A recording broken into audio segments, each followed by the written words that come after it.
Merve. Those are the members I can see in the participants list thus far. Thank you very much, Chairperson. Are you suggesting that? Can you repeat the list quickly? We are a quorum, Chairperson. We can. Can you repeat the names? Please, if you don't mind, can you repeat the names quickly? There's something I'm trying to check. It's you, Member Ngwenya. Are you suggesting that? Member Masango. We are a quorum, Chairperson. Member Pilangulu. Member Aris. Can you repeat the names? Member Abrahams. Can you repeat the names quickly? There's something. Member Van der Merwe.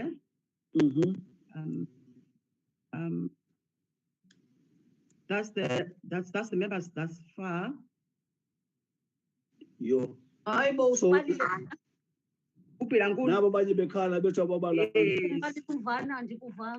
okay. And Member Mvana, sorry, ma'am. The list is long. I didn't pick up around. And Member Mvana. Member Stock. Member Stock.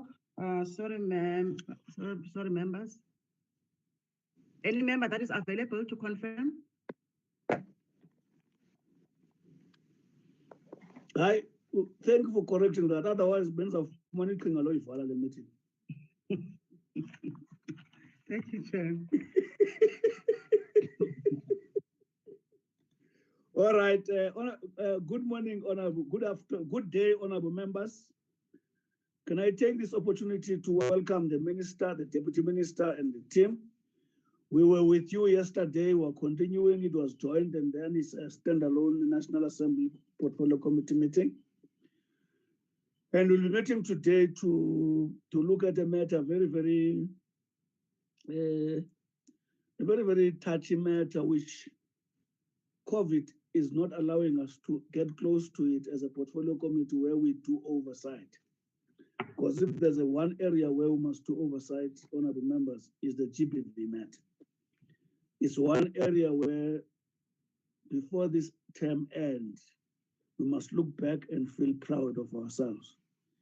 It's one area where I think if we really are South Africans who take themselves serious, this is the area where we should actually 24 hours be focused, and then make sure that this relationship between men and women is corrected, is improved, because for this country to prosper, this relationship must change. And oversight is going to be very fundamental on it. But COVID, now we're in level 2, honorable members. I can't wait for level 1. I can't wait for level 0, so that we can be able to do our work in a more proper way. We want to go to the shelters. We want to go to these various other institutions that are dealing with psychosocial, post-trauma, counseling areas, and whatever name you give to them. Especially, I think it's pillar number 4. Am I right? Yes, yeah. That is one area where we need to spend a lot of time on. But having it been clear with the issues in pillar 1, pillar 2, and pillar 3, and so on. And I'm just calling upon all members that we should actually work hand in hand. To me, this issue of GBV is not an ideological matter. It's a non-partisan matter where all political parties are supposed to hold one another hand in hand and correct it. There's nothing ideological about oppressing women. It's just madness. So it needs all of us to work together. To me, issues of gender, issues of corruption, and all those are not ideological issues. We're supposed to be holding one another and fight those things together. Thank you very much, honorable member, and I must again take this opportunity to welcome the minister and head team and look at and check if there are any apologies, Lindy. Chairperson, we've only received one apology from member Sukars, who's not well, so she went with us today due to ill health. We're going to miss her. Okay. So that's the only apology you have? Yes, Chairperson. Thank you very much. Can you table the agenda? Okay.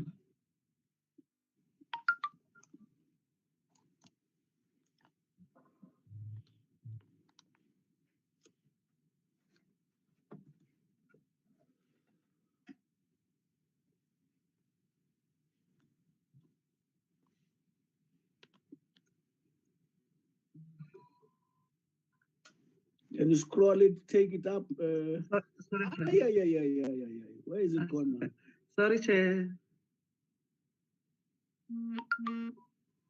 There is it, honorable members. It's 2 items. It's GBV presentation and presentation by Dr. Harris on how to deal with the issues on Kombot. Those are the 2 items we have. Can I table the agenda, honorable members, for your adoption? Honorable Chair. Honorable Bana proposing adoption. Or there's COVID update, sorry, yeah. Any seconder? I will second the adoption, Honorable Chairperson. Please, thank you very much, Honorable Vandermeer. Thank you, Chair. Thank you very much. Good day, Honorable Vandermeer. I didn't see you. Hello, Chairperson. Thank you very much. Those are the items, Honorable members. Honorable Minister, who are in your hands?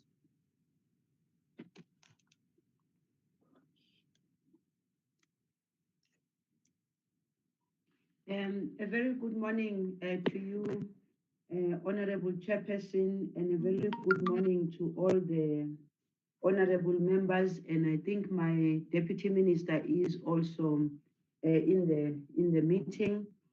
You see, it has become a bit difficult for us because we don't see each other now. We rely on this platform. But having said that, I think we are getting used to the platform, Chairperson. It's safe to say that there are still some protocols we need to adhere to and get used to. Otherwise, we'll start talking other things on this platform. Somebody knows what I'm talking about from earlier on. Okay. Yes, Chairperson, it is an honor for us to be back again after a short recess. A recess, obviously, that was very difficult because we were unable to do what we normally do when Parliament goes into recess. We also go to the centers and places which are supported by the Department of Social Development and its portfolio. But there are a few places that we managed to go to. The DM also managed to go to some places. It's very difficult because we have to expose ourselves, but there's work that needs to be done. And so we will continue doing the work. I also want to thank you, Chairperson, for raising the issue of gender-based violence and femicide, and also to indicate that this is a non-partisan matter. For real, this is a non-partisan matter. This is a matter that we all have to hold hands together, because gender-based violence doesn't actually ask which party you belong to, or which class you belong to, or where do you live and how do you live. It doesn't ask. It's a societal problem. We have to keep on going back to the fact that it's a societal problem that we all have to help each other. This is a matter which, in my view, we have to step up as communities in terms of behavioral change, because we might be looking at people who are abusing women and children and isolate them from the greater challenge of society. It's a societal problem. It's an old age problem that many of us, one way or the other, and I can tell you in the room where we are right now, many of the women who are here will tell horrendous stories. And the painful part about it is that many of us who are women, supposedly in certain positions, are not supposed to expose ourselves to the challenges that we have, even in our own families. Yet at the same time, we are supposed to be exemplary, because we are the people that need to make the policy decisions. We are the people that have to put the programs in place.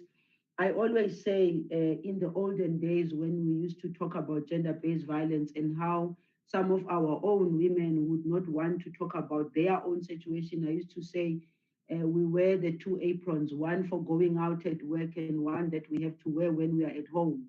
And if we can break that down it can make a big difference, because it's no point with us sitting here and talking about these issues when we are struggling with those issues in our own homes and we are too scared to even talk about it because we don't want to be hanged out there. It is said we are hanging our dirty linen.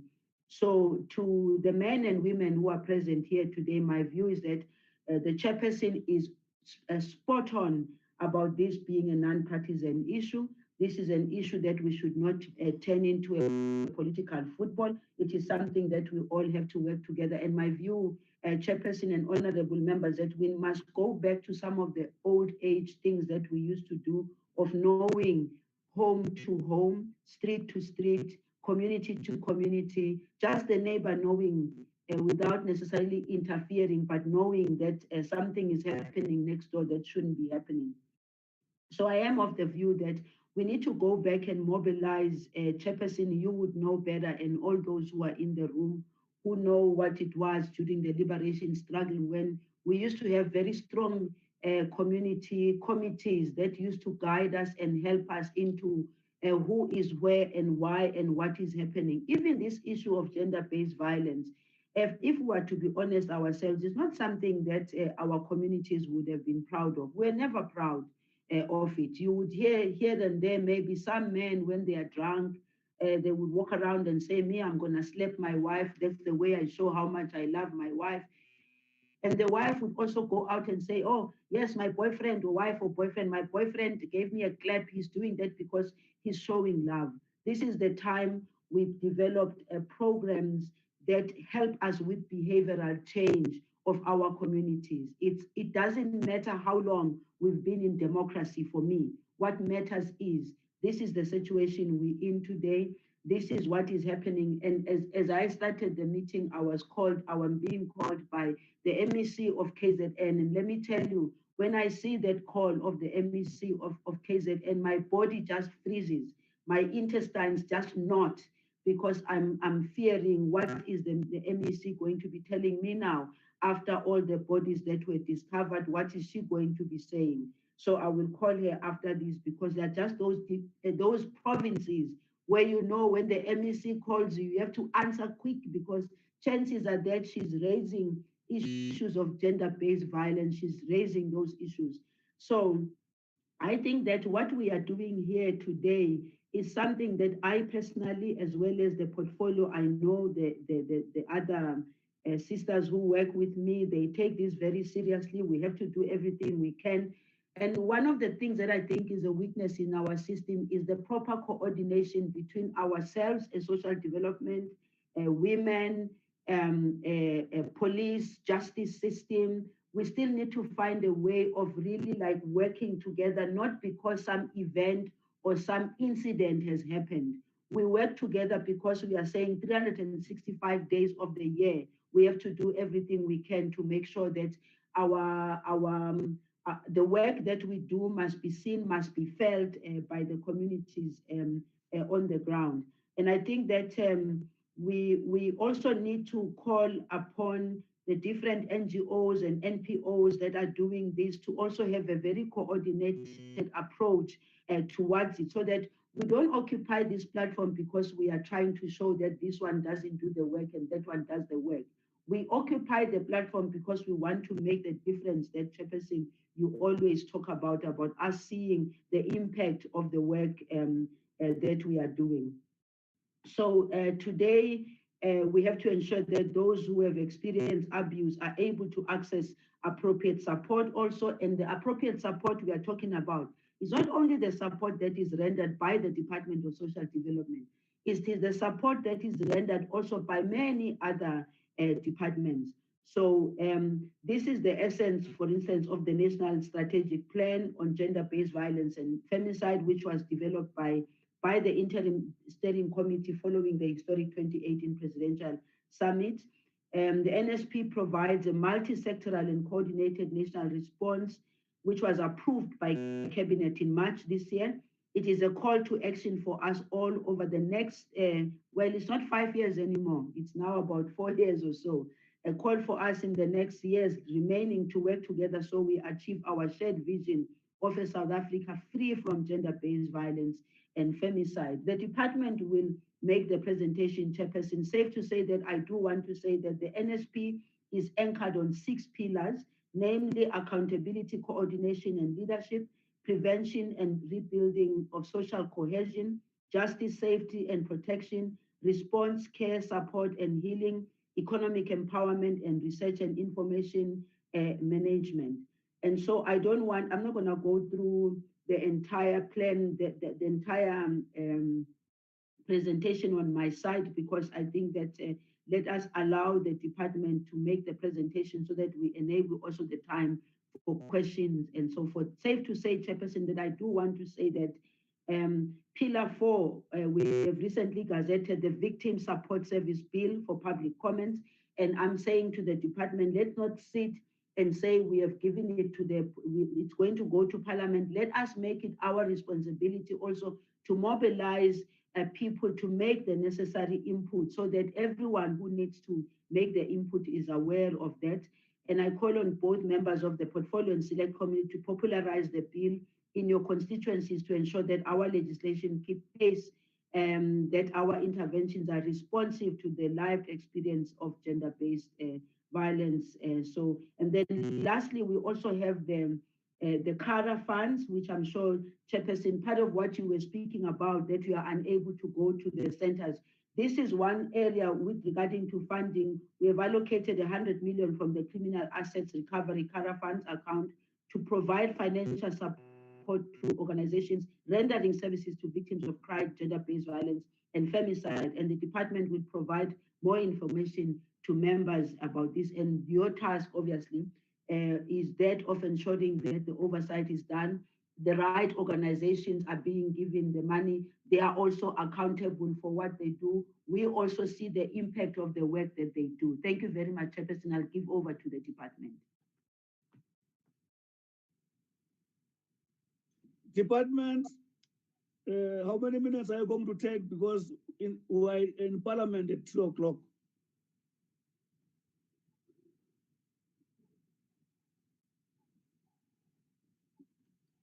Department.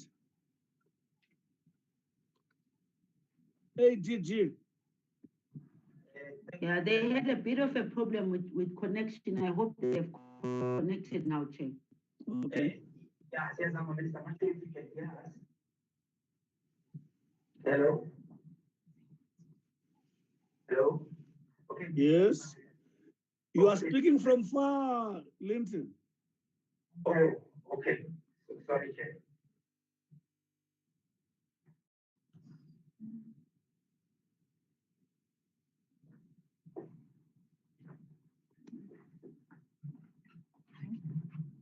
So can you hear me now, Chair? Yes. That's better. Okay. No, thank you very much, Chair. And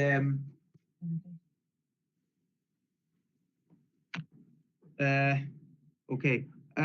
We are advised that we are not the host, and therefore we can't share the presentation, Chairperson. The host first need to disable the screen so that we are able to share the presentation. Can the host disable the screen for them? No. Okay, Chairperson, I've made Linton and Olile Broker the co-host, so you will be able to make the presentation at any time. Okay, are you able to see it now?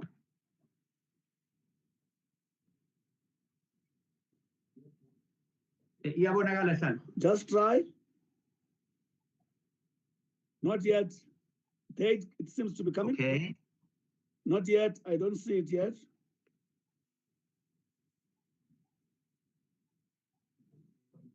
Was that too late? Nancy Chairperson. I was born aware don't guy born him.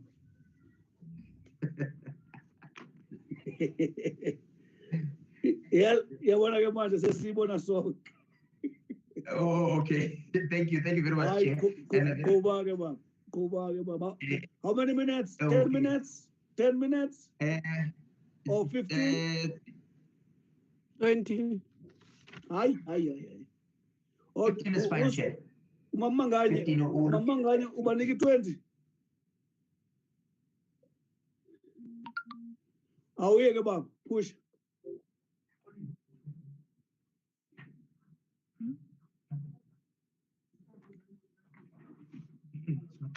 Okay, no, thank you very much, Chair. Okay, let me just start now. Your presentation has disappeared.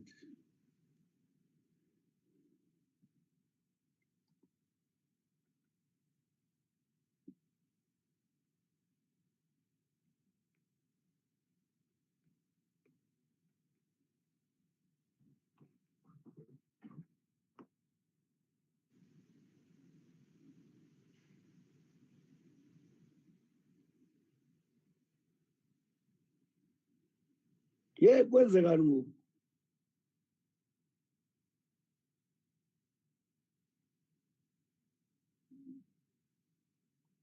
Hayibo. Chair, Yeah. can maybe rescue the situation for the sake of Yes. progress and flight from my side? No, if it's assisting, please do it quickly. We need to move now. Can you see it, the presentation? Yes, yes. Clinton, did This you? is Bridget. Did you? Chair, I'm not sure if you can hear me now. I can see the presentation. They are flighting it from the parliament side. Yeah, I'm sorry, Chair, we are really struggling with the connection here.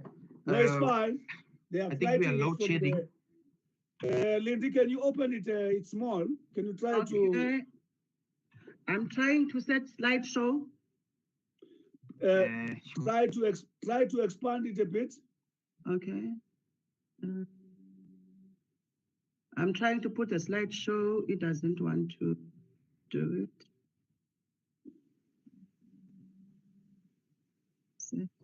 Can you see now? It's getting worse now. Yeah, Yes, we see it, but it's small. it's very small. Oh, there we go. So if you can press, sure, I'm not sure why it's not working for my Start side. load show. I'm Yes. starting If to you can just start. go to the from beginning, then we'll be good. Must I stop? And you'll fly from your side? Linton? Must I stop? I'm still struggling. Yeah, if you can just press from beginning, then we should be fine. Sorry about this, Chair. Okay. That's it. Okay, thank you very much, honourable members and Chair, and apologies once again for the challenges with the technical areas on our side. We are load shedding, and so we're using I think it's a generator that's on. Chair, we would just by way of course, we are presenting to you our comprehensive plan to address gender-based violence and femicide as per the request of the portfolio committee. If you go to the next slide, please. Let me just deal with the situational analysis. As you know, the country is experiencing a very high level of gender-based violence, and despite the state's interventions, both civil society as well as private sector, we have good policies in place, good programs in place, but the challenge is that elements of gender-based violence still persist and still continue. And so we think that this is a behavioral change challenge, which is also associated with cultural norms, and of course, the prevalent patriarchal system. And our view is that the NSP will assist us in better coordinating this work, because as it is, a number of departments are doing a number of things around gender-based violence, and the NSP really puts this together, and so that we're able to respond accordingly in this regard. Of course, our niche area or area of focus is the Department of Social Development. You'll see there is psychosocial support services within our shelters, of course, and of course providing trauma counseling. And you would note that the recent crime stats recorded around 42,228 rape cases. These are only cases that have been recorded. Other cases have not necessarily been recorded. And so our view is that this will probably increase close to the hundreds of thousands, if not even more, if those cases that were reported were also included in this. So I think it's also important to highlight that there are challenges around the manner in which the cases are classified. So if a person is committing what we would ordinarily call a gender-based violence case, actually, when the person is found guilty, they're not classified and criminalized for gender-based violence. It's either rape or it's either called assault. So we're talking to justice to see how best we can deal with those challenges so that we're able to manage that. Of course, the minister also spoke about the Victim Support Services Bill and the work that we're doing in that regard. And in essence, we are saying that in general, the criminal justice system has basically paid a lot of attention on the perpetrators' rights as opposed to the victims. And the victims are often neglected. So the public are being asked to make inputs into this bill. And really what we're trying to do is also to ensure that the bill focuses more on, or rather the work of the criminal justice system focuses more or centralizes victims in that regard. Maybe it's also important to say that there's some literature out now that is beginning to validate the work that we are doing as a department. Recently, of course, Lisa Fitton, who most colleagues would know, has written around the importance of helplines and sheltering. And some of the research that she says there is basically indicating that victims of gender-based violence are not keen to open cases. Rather, they seek service, health services and trauma counseling services. So we have call centers, of course, that are dealing with some of these areas. You can go to the next slide. In terms of the helpline, they're saying that because these provide immediate access to emotional support and enable the victims to remain anonymous. So let me just also indicate that she indicates that the sheltering breaks the cycle of violence by providing a range of services such as temporary safe accommodation, basic necessities, trauma counseling, and limited skills development in some areas. It's important to note, Chair, that the Commission for Gender Equality also acknowledged the importance of sheltering services. And in their recent study, you must correct. You must correct that word. The importance. You see, it's wrong. Whilst Commission on Gender Equality acknowledge the importance. Yes, apologies, Chair, it's importance, you're right. Yes, proceed. Okay.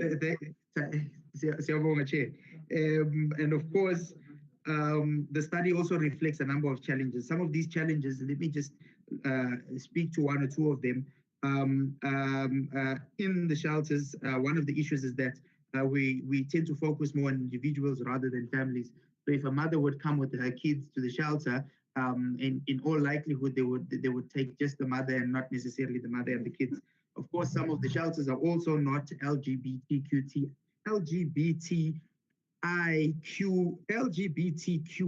plus friendly. That acronym is not easy to get. And of course, the other issues which the shelters have raised in a number of correspondence even to us is the fact that the funding is not standardized and that it continues to be a challenge. And of course, what we're doing is we're trying to enhance our coordination with SAPS, Health, and other relevant departments so that we're able to provide necessary services. Can we go to the next slide, please? I'll ask Caesar to talk to one or two of the areas around the NSP and our work, particularly as it links to pillar 4 and one or two of the other pillars as well. Can we go to the next slide, please?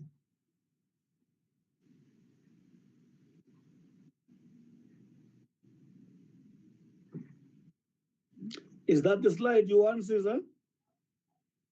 No, the one before that, Chair. Okay, go back. Chair, honorable members, Minister and Deputy Minister, my name is Caesar Mahangwe. This one on the journey, just to briefly share with the committee the journey that we took when we're developing the NSP. It's important to note that what is the NSP? The National Strategic Plan of Action on Gender-Based Violence. And that is very important. Yes, somebody umagogo wabagungubelo hleli phaka yale NSP uba yintoni le. All right, proceed. Okay. Thank you, Chair. We looked at a number of documents that has helped us to inform the development of the NSP, which is the pure program of action that we had as a department before. We also looked at the 24 demands that were crafted by Total Shutdown Movement. We looked at the Presidential Summit feedback. We looked at the declarations itself. We also looked at the consultation process. There were 9 provincial consultations that took place. There are the dates that we conducted.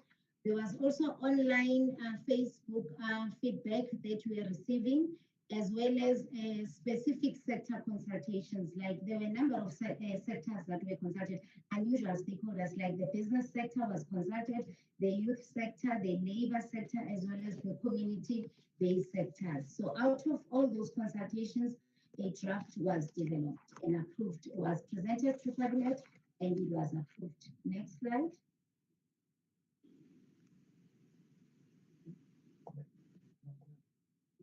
In terms of the next slide, these are just the pictures, Chair, of the consultation process and the groups that we had. And those groupings, they were mainly the things that they raised, they were critical issues. Like, for instance, they raised the issue of effective criminal justice system. They raised the issue of safe transport, street lights, drug trafficking, policing. They raised the issue of rapid teams that needs to be established at a local level. They raised the issue of addressing women's economic vulnerability, issues of parenting, as well as alcohol abuse interventions. Those were the issues that were critical that they expected the NSP to address. Next slide. The next slide is basically about the purpose, to say what is the purpose, which the minister has already alluded to, and it's also capturing the vision, to say the vision that we really want to arrive at is that all people in South Africa must feel safe, particularly women and children. And we also hoping that this plan will enable women to realize their rights as people of South Africa. Next slide. The next slide is about the pillars. The minister has alluded to the pillars, but I just want to indicate who is leading, because all these pillars, they've got different departments that are leading. The first pillar 1 is led by Department of Women, Youth, and People with Disability. Pillar 2 is led by the Department of Higher Education and GCIS. Pillar 3 is led by the Department of Justice. Pillar 4 is led by us, DSD. Pillar 5 is led by Small Business and DTI. The last pillar is led by Stats SA and DPME. Thank you. Next slide. I'll skip the slide because we've already talked to it. The next slide. The next slide is about prevention, which is critical. As much as it's led by Department of Higher Education, as a department, we also contribute. We've got a number of advocacy campaigns that we are doing. We have a Men and Positive Role Model program, as well as Men Championing Change. The reason why we're working with the men's sector is because we believe that they will break the cycle of violence. We also have a number of activities that we are planning, the 100 days activities that will contribute to 365 days. We also have Human Trafficking Week lined up coming in October as part of 100 days. We are also focusing on what is happening in institutions of higher learning. We've got programs that addresses GBV and substance abuse. Currently, because of the situation that we are in of COVID-19, we are exploring using campus radio stations, their websites, online student chat platforms. We also focusing on family strengthening as a prevention program. We do have family strengthening program as well as a family preservation program. YOLO and Zazi are some of the programs, as well as Kimoja, that we are using for social behavior change, as well as prevention programs that assist us to address the scourge of gender-based violence and substance abuse. The next slide is a list of all those programs. I won't go through it, but just to indicate that we've got partners, implementing partners that are assisting us in those communities. And we also have we're reflecting all the 9 provinces, and we also have the districts where we are implementing these programs. Of course, not all districts are covered, but majority of the districts are there. The plan is that for the areas or the districts that do not have these programs, we are going to coming up with a plan to upscale and make sure that they are covered in all the districts. The next pillar is pillar 3. It's on justice. It's on justice. We've already, I think Vanessa spoke about it, but just to highlight here that as much as we are not responsible for the domestic violence as well as the criminal law on sexual offences related matters, but we did make substantial contributions when they were reviewing it because it's affecting our victims. And what was also important here is that the sector was saying the current challenge with all the laws that we are having or the legislations that we are having is that if a woman's body happens to be the crime scene, then the onus is on the women to prove that indeed crime happened, unlike when a crime scene is outside your body. So they were saying whatever the legislations that we are coming up with or we are reviewing, we must ensure that we address that issue so that justice system can be victim friendly rather than what is happening currently. The next slide. The next slide is our pillar 4. It's also important to indicate, Chair, that what we are trying to achieve with this pillar is that we are trying to create safety net for women. We also want to increase access to psychosocial services because psychosocial services are not available in all the areas. So those are our areas of focus. We want to focus on that and make sure that that's what we are achieving, or that's what we are going to achieve. But just to elaborate further in terms of what does this pillar stand for. The first part, it talks about strengthening the existing responses. The NSP does acknowledge that services are there, but what is not there is a comprehensive service that at the end of the day will make sure that we meet all the needs of the victims and the victim is healed at the end of the day. So it does acknowledge that we've got the shelters, we've got the Tutuzela centers, we've got the victim-friendly facilities in police station. But what we need to do is to strengthen those services and make sure that at the end of the day, they put the victim at the center. The second issue about this pillar is the issue of secondary victimization. To say there's a challenge in the sector that a lot of victims are afraid to come forth and access the services because of they get victimized for the second time. So they call it secondary victimization. So this pillar is there to fight the issue of secondary victimization to make sure that at the end of the day, we eliminate it completely. The third one, Chair, is looking at making sure that the victim feels supported and the victim is able to access the issue of psychosocial services so that at the end of the day, they can experience healing and total recovery. The last one talks to building relationships. It says strengthen the community-based relationships because these issues, they're happening at a local level, at a workplace. So whatever mechanisms or measures we're coming up with, we must make sure that really we build that capacity at a local level. And furthermore, it also says, as we are addressing the gender-based violence, we also need to look at how substance abuse and HIV are drivers of gender-based violence. Our programs must also address these challenges. Next slide.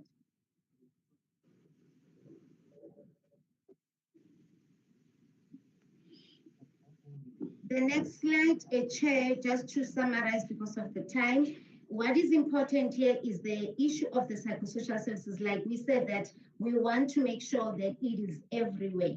So we are focusing on it, and we are also strengthening the services that we are currently providing. We are using the command center is one of the vehicles that we are using to provide the psychosocial services. As the acting DG has alluded to say, it's one of the areas in the literature is saying we need to invest more on this because victims find it easy to use, it's convenient, it's anonymous, it has many reasons why people want to use the helplines. The other thing, Chair, we are also looking at dedicated social workers who specializes in trauma. We have invested on that and will continue to invest on that to train more social workers at a local level that are going to provide trauma counseling. We have deployed some of them at Tutuzelas centers. We have deployed them in victim-friendly police stations. We have also deployed them in our DSD facilities. Of course, not all the police stations have those social workers, but what we did, we have prioritized the areas that have high prevalence of gender-based violence with a plan of phasing in more and more social workers. Next slide. The next slide is about, we just demonstrate the command center, the figures that, the calls that we dealt with before lockdown and during lockdown up to now. So far we have received 13,581 calls, as well as the Please Call Me 2.8, and as well as SMSs. And during lockdown from the 27th up to date, we have received 83,787. So, and the number goes on. So, of course, there's a significant increase on the number of calls that we have received. And the calls, not all the calls, Chair, they are for GBV. Of course, I would say maybe 50% of the calls, they were related to GBV cases, whereas the other 50% is for other issues, like it was for information. People were phoning, requesting information around social relief of distress, how to go about looking for information. So there was that balance, but we did witness high levels of calls during that time. People were traumatized and they needed someone to talk to. Next slide. The next issue that we are also focusing on this pillar is the issue of capacity building. The training of the social workers to deal with the issue of trauma is quite critical, especially the frontline workers. The issue of family strengthening, we already spoke about. We said we've got a parenting program. We call it Silo Vuyo. It's one of the programs that we are implementing in 7 provinces, except Gauteng and Western Cape, but there are plans to make sure that they also have that plan. We also have family preservation programs, reunification services to address all the challenges that families they are contending with. The next slide. The next slide is the slides on strengthening the civil society, because as the minister has alluded to, this fight, we cannot fight it alone. We really need the CSOs to be on board and we support them. So there was an allocation of 100 million that was granted by cabinet from the recovery asset account. And the purpose was to strengthen the NGOs. That's exactly what we did. We did it with the support of the NDA. 95 million was allocated to all the NGOs, and 5 million was earmarked for mentoring and coaching, because we realized that emerging organizations are struggling to access services and also to comply. So therefore, we said in order not to set them for failure, let's also have mentoring and coaching as a program that will support them. So in total, 100,000. That's what that's the allocation we received. The applications, we had about 312 applications from the NGO sector, and 131 CSOs have been paid their first tranche, and they are waiting for the second tranche. Next slide. Next slide. This is just a list of all the capacity building programs that we have exposed our frontline workers. All in all, 525 frontline workers were trained on GBV-related matters. Next slide. The next slide, Chair, it's a Women's Month activities that we have. This activity, we keep on updating it. There are many more activities that the Minister and the Deputy Minister will be leading throughout. We've already started and will continue until the end of the 31st. In the interest of time, I'll skip all these activities, but suffice to say we are currently rolling them out as we speak. The next slide is on Pillar 5. Next, we skip that one as well. Pillar 5, next one, yes. Pillar 5, as much as it's not led by us as a department, but we do contribute in terms of our shelters.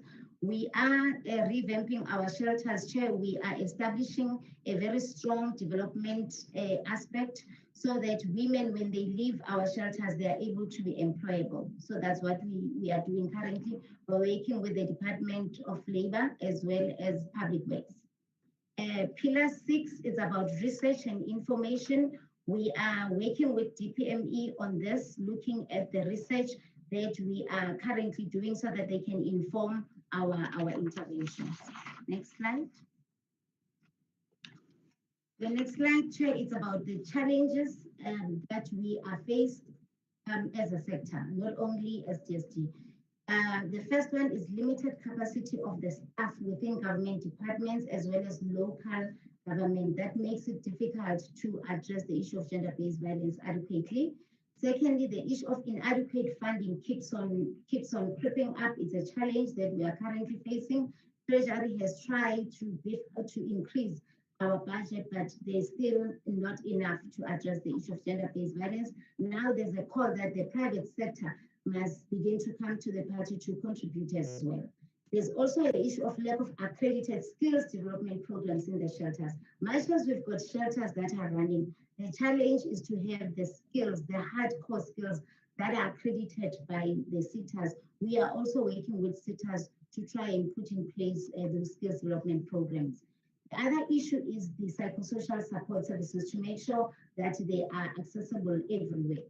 The issue of multiple structures is communities are complaining that we've got too many structures that are happening that are all addressing gender-based violence. So the NSP will help us to address that.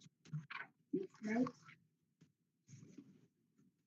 The last two slides here is about game changers, to say what is it that we think we can do in the short term to try and address some of the challenges that has been alluded to. The first one is strengthening the referral path so that we don't lose, the victims that don't fall through the cracks as they move from one service provider to the other. The second issue is the issue of localizing the structures, that we've got a lot of structures at a provincial level and national, but the problems are at local and there's nothing at local. So there is an issue of rapid response teams that must be established as soon as possible so that they can link women to all the services that we are talking about. The third one is the upgrade of infrastructure so that at the end of the day, we have shelters that are accommodating the LGBTI communities as well as family units.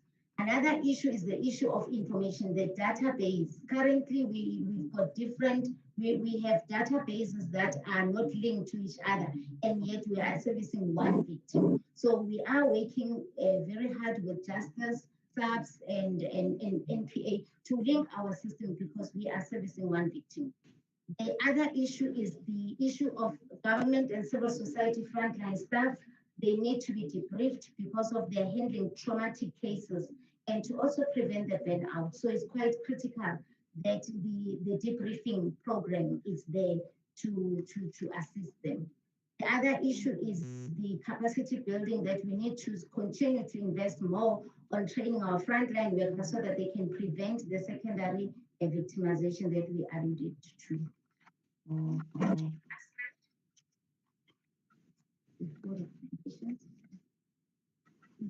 The next slide, it talks about the change that we require at all levels. Basically, it says for us to really make the difference, a fundamental change, all these areas must be covered by this NSP.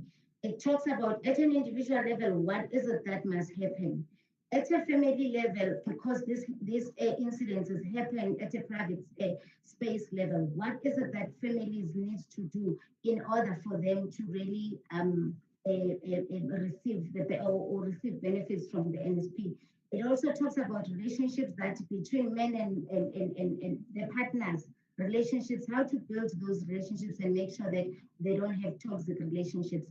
It talks about children, that we need to make sure that this plan also we invest on children so that they're not victimized further. It also looks at society and community level to say, if we are saying the NSP is working, all these levels must attest to that and say, indeed, these are the changes that we have witnessed. The last slide talks to recommendation. We are saying it is recommended that the portfolio committee take note of the DSD plan in implementing the NSP on GBV and Femicide 2020 to 2030, as well as the progress here that we have achieved and the challenges that we alluded to as a sector.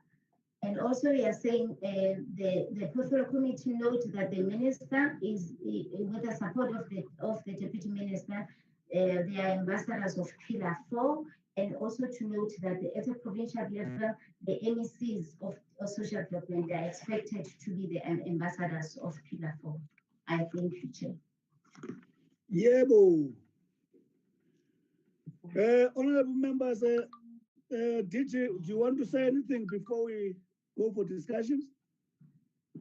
No, thank you very much, Chair. I think we can go straight to discussions. Thank you very much, Chair. Thank you very much. I would like to say something, Chair, if you would allow me. Okay, Jim. Okay, Jim. Thank you very much. Thank you very much, Chairperson. There's just 2 or 3 things that I feel were left out in the presentation that I'd like members to just note. The first one is we did launch the 0800 150 150 line in partnership with South African breweries to actually ensure that services are accessed by men, because we can't just say we're reaching out to men in terms of them having dialogue, but it's a WhatsApp line that men are able to reach out for assistance without necessarily, you know, feeling embarrassed and all of that. And from the time that we launched it on Father's Day, which was the 21st of June, we 59,000 men have reached out and are into our support programs that are linked to Takuane Rime, Men and Boys Championing Change, who are